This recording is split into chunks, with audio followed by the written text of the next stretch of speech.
Good morning, good morning. We're going to try this again. Okay. I'm having technical difficulties over here.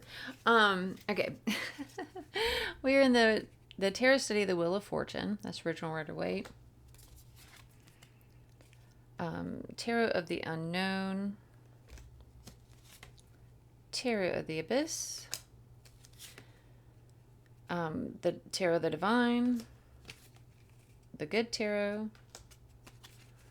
Golden Art Nouveau Tarot, Lightseers Tarot, the Wildwood Tarot, and today is the Star Tarot. And I love the how it has like a shamanic feel to it with the different animals and then different directions and all of that. And then you have the angels and the palm with the light coming out of the palm of the hand. All right. And then we're going to read from the Star Tarot guidebook because it deserves its own day because it's a big one. This is the inside. See all those words?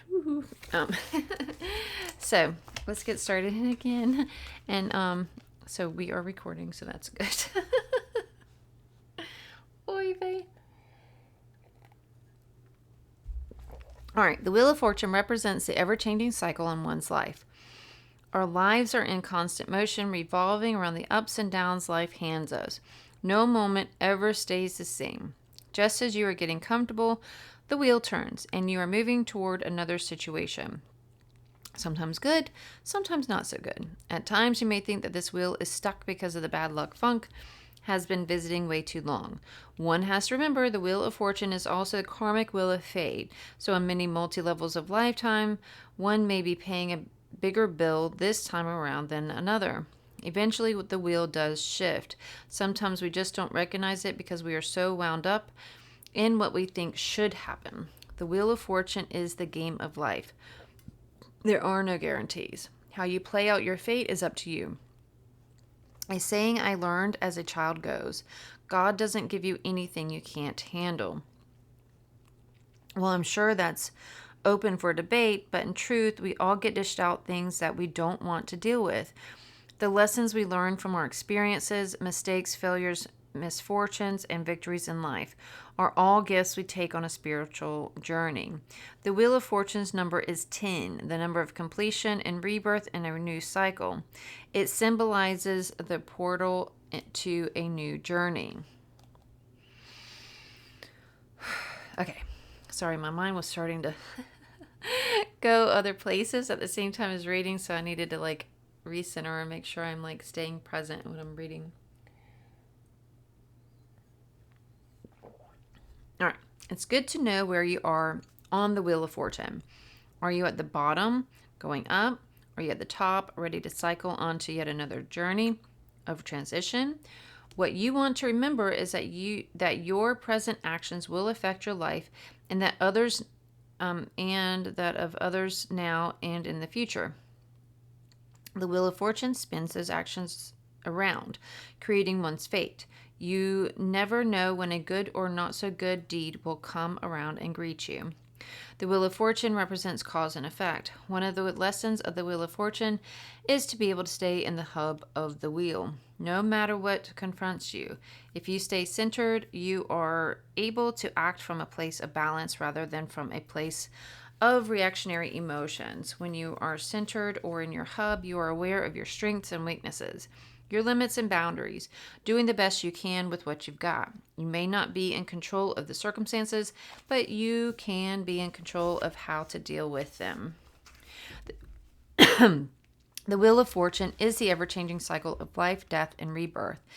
Its number is 10, representing the end and completion of something as well as the beginning of something new.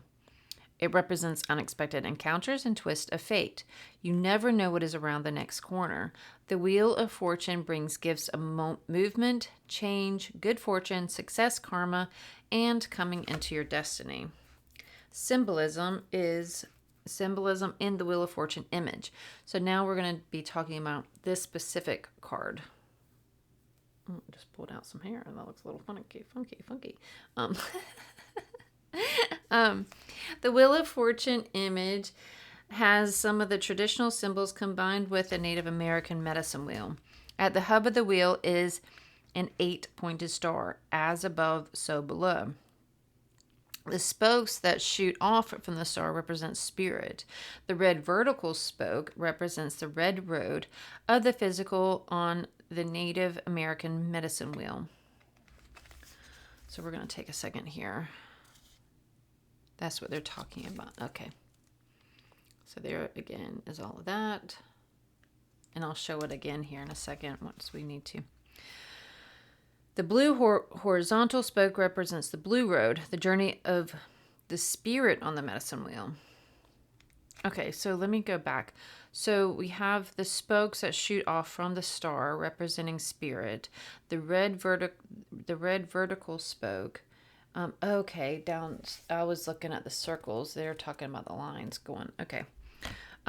Represents the red road of the physical on the Native American medicine wheel.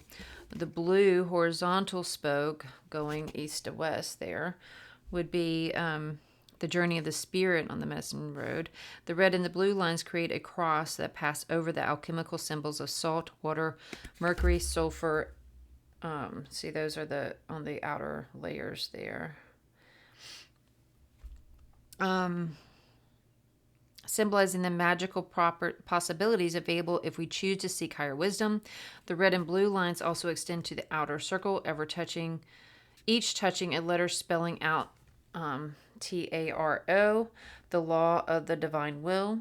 The letters also spell Rota, rotation. The golden lines shooting from the center star touch the Hebrew letters Yod, He, Vav, He, called the tetragrammation, translated as the Most High or the name of God. The rainbow emanating from the center represents the whirling rainbow of the universal peace. The hand in the rainbow represents one's individual destiny. The cycles of the moon surrounding the outside of the wheel represents the cycles of life that are ever changing.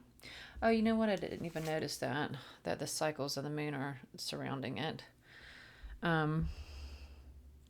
The spirals moving out from the wheel signal the constant motion of the wheel's cycles. Animals are part of the Native American medicine wheel. The east is the eagle, masculine energy. Illumination, spirit, the golden door. In the south, the coyote. The golden door. Backing up to that. I'm curious about that. I might have to do some Googling on that. The south is the coyote, child energy, innocence and faith. In the west is the black bear, feminine energy, introspection. In the north, which is, sorry, I keep stopping and backing up.